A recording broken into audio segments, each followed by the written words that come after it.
Hi friends, ఈరోజు carrot వెల్లుల్లి కారం ఏ విధంగా చేయాలో చూసేద్దాం.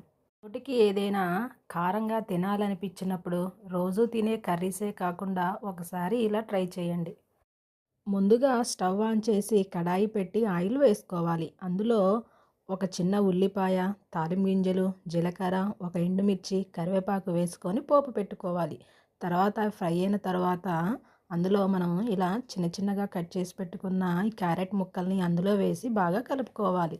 వెల్లుల్లి కారం అన్నాం కదా, ఈ కారం కోసం ఒక 4 వెల్లుల్లిపాయలు, కొబ్బరి, జీలకర్ర, అలాగే కారం, నువ్వులు ఒక 2 టీ స్పూన్ల నువ్వులు తీసుకొని ఓ మిక్సీ జార్లో వేసుకొని ఇలా మెత్తగా అయితే మనం మిక్సీ పట్టేసుకోవాలి.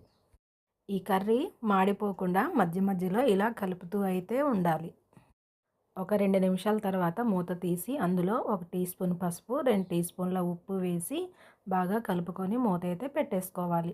ఒక 2 నిమిషాల తర్వాత మూత తీసి మరొకసారి కలుపుకొని మనం మిక్సీ పట్టి ఉంచుకున్న కారపొడిని అయితే ఇందులో మొత్తం వేసేసుకోవాలి. వేసుకొని కర్రీ మొత్తం కలిసేలాగా మొత్తాన్ని కలుపుకోవాలి. ఇలా కలుపుకున్న తర్వాత ఒక నిమిషం పాటు మూత పెట్టేసి ఫ్రై అయితే అవనివ్వాలి. ఒక నిమిషం తర్వాత మూత తీసి మరొకసారి కలుపుకోవాలి. చూసారా, చాలా సింపుల్గా అయితే అయిపోయింది. మీరు కూడా ఒకసారి ట్రై చేయండి. ఎలా వచ్చిందో కామెంట్ సెక్షన్లో కామెంట్ చేయండి. Bye friends.